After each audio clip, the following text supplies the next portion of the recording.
Hello everybody, and welcome to a little bit of a different kind of video tonight. This is more of just a news type thing. Earlier today, if you didn't catch it, Ankama actually did a live stream kind of like podcast kind of thing where they were going over some things that are going to be in the upcoming update 2.58, and there's actually a lot included in there. So I don't know if I'll make a video for every update before it comes out, but there was enough stuff here I was like, I'll put something together. I'll just kind of talk about it. Footage you're actually seeing here in the background is from an upcoming Let's Play video, so that'll play here for a little bit while I kind of go over the general news.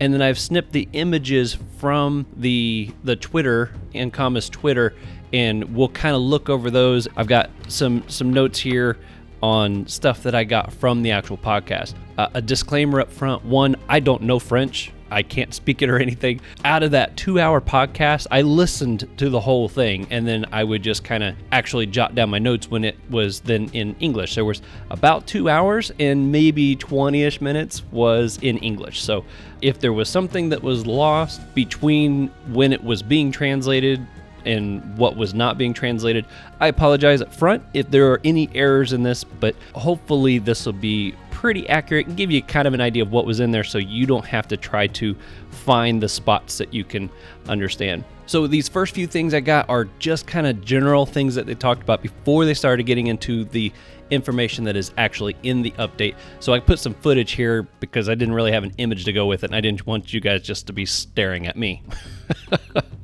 So the first thing they talked about was on December 3rd, Ankama will be talking about all their different projects they have going on. Animations, board games, publishing. They said it sounds like it's going to cover a whole bunch of stuff. So December 3rd is when that is scheduled for the moment. In case you didn't know this, I wasn't aware of this, but France apparently is back into a quarantined lockdown type situation. I don't know if it's as strict as it was before, but they are back in quarantine, and so they are, there's things up in the air again. Schedules and stuff like that, you may not be able to stick to them like you originally planned because you're back to working mostly remote and things. So hopefully everyone in France, you guys are being safe.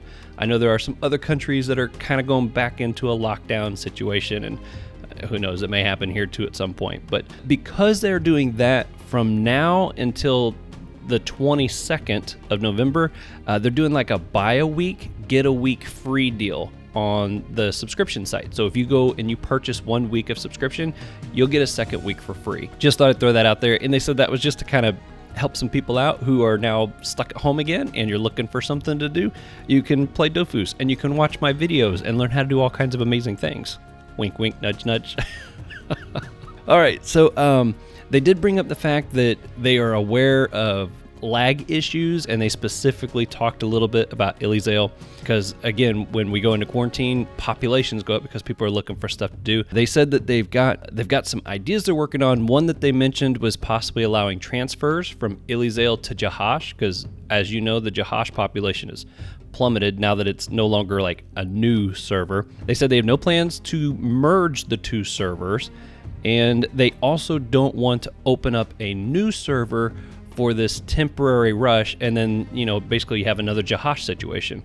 Anytime there's a new server, people like to try to be the first one to reach that level 200, or they get all excited for it and stuff. But then after the excitement fades away, the population tends to fade away and people go back to whatever accounts they're typically playing. So they're trying to avoid creating another situation like that.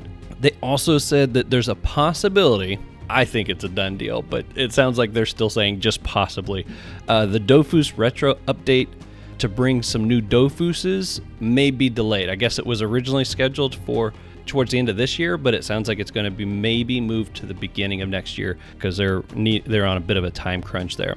They also said they're looking to add groups of monsters to the Dofus Retro. I'm not exactly sure what that means, but perhaps any of you who play the Dofus Retro, if you want to leave a comment, maybe fill in the blanks of what that means, because I'm kind of curious myself. But they said that they're actually looking to try to get that added. Hopefully that's good news. It sounded like that was something that you guys have been wanting. And then they also said that while the France quarantine is back to being active, Ankama is hoping to do a weekly or bi-weekly video where they just kind of update people on their projects and get to answer questions from the community. And I actually have a few of those questions that we'll hit at the end of this video. In case you're curious, I am going to try to break this up. If you look at the timeline down there at the bottom, you'll see sections of the play feed. If you hover your mouse over there, you should be able to see a title pop up of the different chapters of this video. So if there's a particular subject you want to know about and you want to get straight to it, you should be able to find it there. But the Q&A will be towards the end. But if you want to watch the whole thing, that's awesome too. Okay, so that's it for just the general news. So now I'm going to start bringing up the actual images that they had, and we'll look at those, and then I will give you some of the insight that was from the video in relation to what is shown on the picture. So let's bring those up now. All right, I'm going to do my best not to do a whole bunch of rambling on here. I want to get this done and rendered and uploaded hopefully tonight for you guys so that you can look at it and get this information as quickly as possible. So if I feel like I'm talking a little fast, it's probably because I am talking a little fast. So the very first one is right here. So Pandala Part 3, they were calling it, is actually going to be coming out here real soon. It is the Wukan and Wukang dimensions, which sounds pretty cool. You can kind of see them down there in the corner. Looks like it's going to be almost like a black and white yin and yang kind of thing. I like that. They said that it's going to be full of surprises, that it's geared towards players level 200 and higher, which I thought that was hilarious, 200 and higher, even though higher is just Omega levels. It's not actually like a higher level. But they said that it's for levels 200 and higher. New monsters, families, combat mechanics. That's probably like, you know how like enemies themselves will have ways that you got to make them vulnerable and all that kind of stuff. That's probably what they're referring to here. New dungeons. It says there's still hidden places to discover. There's going to be new equipment, new achievements, new ornaments for accomplishing those achievements, new quests. This is also supposed to be the close of Chapter 2 of the Eliocopolis. Not sure if I pronounced that correctly, but this is supposed to be kind of like the closing of Chapter 2, and then we're going to be actually going into the final chapter, Chapter 3 of that for next year. This is going to start to open that up. So any of you who are actually following along that storyline in the game, a defining point that's going to be occurring here. I think that was pretty much everything there involving Pandala. I'm excited to see it. The stuff that I've seen so far has been really cool, so I can't wait to see what else that they have. This was some really good news too. So the Cania Bandits, and the only reason I know how these guys work so well is because I just went through the Emerald Dofus with my Quest to 200 team. And they've got some changes that are coming here with the bandits. The notes that they actually went over in the video were not near as good as what's here. So I'm just going to read what's here. Basically, these 3 bandits that you have to find for that quest, there's a step in that where you have to find these. And they've got some changes that they're making that I think is going to be a really big improvement. One, they've been removed from the wanted notices, which is nice because that means they're going to be hunted less. Some people were doing the quest. Some people were just hunting them because they wanted to get the doubloons. So the fact that they're going to be removed from that should decrease the amount of traffic of people hunting for them, which is great. It's talking here a little bit about the fragments that you need are going to be involved in the treasure hunts. Looks like you can also do a treasure hunt to try to find them, I think is kind of what they're saying here. I was a little confused by how that was said, but one of my favorite things is this last one right here. It says all 3 bandits are now fought together, and you'll get all 3 scales. So now you only got to find one of these guys one time and you get all 3 fragments, and that is amazing. That's a big plus. Good job, Ankama. I like that. I like that change a lot. Smith maging. Oh man, if there's one request I get continually is like, hey, can you make a video show me how to mage? Well, some good news for you people and for myself. They're working on revamping the interface. I believe if you go to the Ankama Twitter page, you'll see a short little video clip where it's actually showing you a little bit of what it's going to look like. The goal behind it is you're going to be able to see the effects that your ruin that you're about to use could have on the piece you're about to mage. I think that's going to show you the good things and the bad things that could happen. I'm not entirely sure. They didn't go into great detail. They did say that there'll be more detail be coming out here in a few days, which will probably give us a lot more backstory on that. And then obviously when the beta arrives, you can get over there and test it real easy that way too. But the idea is they want to make it more accessible for people to be able to understand it without having to get too crazy into the numbers. It is a confusing subject. So it's cool to see that they're looking at making that a little bit easier, hopefully for people to be able to understand it. The next thing they're working on, which is a really cool feature. So they got this progress guide. The idea behind this is this 3 things right here. We got glossary, suggestions, and achievement tracking. So the glossary is supposed to be like something that you can get almost like guides, tips, or tricks on how to accomplish maybe something that you're working towards. In fact, it sounds like what they're trying to do is replace my channel. So I don't know if these will be like built-in videos or if they link you to external stuff. I'd be surprised if that's the case because they're very protective about linking to, outside websites. But it sounds like the idea is it's supposed to be like a guide to help you figure some things out. And then suggestions here are supposed to be things to suggest to you based upon your character level, things that you didn't know that you could do, perhaps seasonal events that are going on that you weren't aware of. That's the idea behind the suggestions, which is great because sometimes you get in and you're like, I don't know what to do, or I don't know where to go next. That's what that is supposed to try to help out with, which I think is fantastic. And then the achievements down here, they're working on making it to where you can kind of see where you stand on achievements that you've maybe started but haven't finished, or things that you can then shoot for. Maybe you're close to getting them done. I think I got another picture here. This is kind of showing what some of that interface may look like. So I'm really excited about that feature. I think that's really cool. So see here, you got the seasonal event. Here's some quests over here and achievements. Here's an emoji. And it's just giving you some little details and stuff on that. So that's a really cool feature that they're looking to add. Now on to a very hot subject, class balancing. One thing that they pointed out is they have this buff, and nerf right here. And I know immediately people who play these classes are like, oh my gosh, they're getting a buff, I'm getting a nerf, they're getting a buff, that's not fair. I understand that. He clarified that this can be a little misleading. Just because it says buff here or nerf here does not mean that everything's going up and everything's going down. The idea is that they're trying to buff up certain attributes of that class and then bring down certain attributes of the other class. I don't know if these are the only 3 that are having effects. He made it sound like all the classes are kind of being looked at, but these are 3 that they threw up there. And he gave some examples on what he means by the buffing of the mask and the Uganak here. They're trying to find ways of strengthening the specialties of these classes, finding reasons for you to want to utilize what they specialize in. So the example they used here for the mask is the main aspect of a mask is you use the different masks, switching between those. And they're trying to find ways to make you want to switch between the different masks, and they will have a bigger effect on the spells that you're going to use, which could be really cool. I'm excited for that. Another example they gave for the Uganak is they're trying to find ways to encourage you to want to use the transformation. There's a lot of people out there, myself included, that tries to avoid the transformation a lot of times because it suddenly, I almost feel like I take a nerf in that. Yeah, I can run away from anything I want. I don't get locked anymore, but my spells become, short ranged. Spells that I used to be able to use from a distance, I can only use them real close now. And so that's the kind of thing that they're working on, is trying to get these things into roles where people want to use their attributes more. Obviously, we'll get more information on this as we get closer, but I thought that was kind of cool to hear some clarification on what nerfs and buffs meant on this. And I'm very curious to see what they can do with the transformations and the masks. I think that would be a great change for those 2 classes. All right, and then we got the Dofus and legendary item balancing.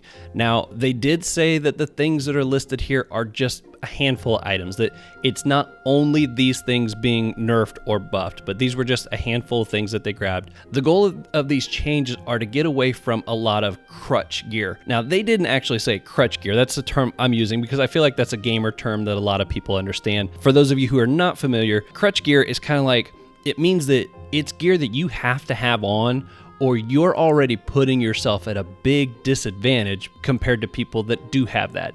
So I'm assuming they did come right out and say that, some of these changes are PvP oriented, that's the driving factor of it. And I've heard from, friends and people that play PvP a lot that there are certain Dofuses that if you don't have that Dofus, yeah, you can play PvP, but you're not going to get very high on the list. If you don't have this Dofus or that Dofus, you're going to struggle. It's not to say that the stars couldn't align and you could pull it off sometimes. In general, the Dofuses or the equipment or these particular pieces, they're just so powerful that the people that have them have a huge advantage over the people that don't. It'll help push people towards creating some variety. to their builds and trying some different things. So I think that's good. I mean, I understand that as a PvM player, it kind of stinks when things get nerfed that are not overpowered when I'm fighting against bosses and stuff. But at the same time, you know, it is what it is. It's the nature of the beast. That's the way the game's built. So we just kind of have to adapt to it and figure it out. They did say that the beta for these changes, the gear and all this kind of stuff, and I'm assuming a lot of the other things that were mentioned, the beta is scheduled to be near the beginning of December. It's not too far off. We'll get to hop in there and check out some of the stuff. The last section here, and I'm going to put this up just so you can see this. The last section was there's a few questions that were asked, basically 3 questions, and he didn't come right out and say what the question was. He was just kind of giving the answer when he would speak the English portion. He didn't go back and recap what the question was like word for word. So I've kind of interpolated what the question probably was based upon the answer he was giving. So here's where some of that confusion may be if I didn't understand the question completely. This will hopefully at least be close to the right answer. The first one was the easiest to understand because he did kind of recap this one a little bit. He said, how do the devs know what they have to do to balance the classes, and do they play the game? And he said, yes, they definitely play the game. And he said for balancing, they use a combination of data and our feedback. He gave the example of, you know, they might look at a class and all the data shows that it's balanced. It's performing as intended, you could say. But then they would go to the forums and hear the feedback from the community, and a large majority, an overwhelming majority of the player base would say, hey, this class is not balanced. It's dominating, it's whatever it is, it's not balanced. And so what they would do is, if the data is saying that it is and the community is saying it's not, then they say, okay, if there's a discrepancy between these two things, we need to figure out what's causing that discrepancy. So he said what they would do is a combination. They would play as that class. They would also do a bunch of playing against that class. And the idea is to try to figure out what is creating that feeling in the community that the class is overpowered or underperforming. You know, what is it that is creating that feeling? And so then they have the fun task of trying to figure out, okay, how do we adjust things? Maybe it's an animation, maybe it's a number, maybe it's I don't know, it could be a sound effect. We've all been there before where, depending on how exciting or intense a sound could be, can really create the effect of something being much more powerful than it actually is. So, but yeah, that was kind of cool to hear that that's how they do that. I could only imagine all the data that they get to collect and look at on a regular basis. Sure wish we could see that. That would be fun. The next question had to do with the Orc Dofus. I'm thinking the question had to do something like, are there any plans to modify the Dofus? Because right now you have to go collect all the Arc monsters and do all the dungeons and collect those and open Kralov and all that kind of stuff. They said that they have talked about it and they're looking at it. It's connected to a lot of the stories inside of the Dofus game, but there are no changes in the works yet. So they're aware of it, they're thinking about it, they're discussing ideas, but they're not actually like moving forward on anything yet. So if something's going to happen with that, it sounds like it's going to be a while still. And then the last question was about Adobe is stopping the support for Flash. Will that affect Dofus? He said that Adobe's support may be stopped, but Dofus as it is will continue, and it will continue to evolve with their plans. They pointed out that the port to Unity, which is the software they're going to be moving over to, that will hopefully relieve a whole lot of bugs and make the whole game as a whole perform a lot better. But he did say that's in its very early stages right now. So I don't know if that means it's a year off, 3 years off, 5 years off. I don't know. Hopefully not that far off, because I'm looking forward to a game that runs really good. So anyways, that was all the stuff there. I put this up here because this kind of shows some events that they got coming on. Right now, the 9th is the date of today. That's when the stream took place. We just ended the Halloween event, and it looks like they got a double XP Profession event coming up, double XP Combat, a Dungeon Rusher, a Dungeons Unlimited, and then there's the beta right there at the beginning of December. So that's kind of their schedule that they got coming up. So yeah, that's everything. Figured I'd just give you my feedback. I hope something in there was helpful to you. You got some interesting information out of it. Definitely be keeping an eye out for the Dofus forums, because they'll be putting an actual like beta change log, and they'll probably have just a regular posting of their plans for the changes and all that popping up there. Hopefully in a few days is what they were specifying on there. But it was kind of cool to get to hear a little bit of that behind the scenes and stuff. So, you know, that was all fun stuff. But that's it for this video. Again, trying to keep it short, straight to the point. And if you haven't already and could hit that like button for me, it'd really help me out. And if you're new here and you like Dofus PVM tips, guides, and gameplay, well, that's what my channel's all about. And consider hitting that subscribe button, turning on notifications so you know exactly when my videos go live. Until next time, you all be safe out there, and I'll see you on the next one.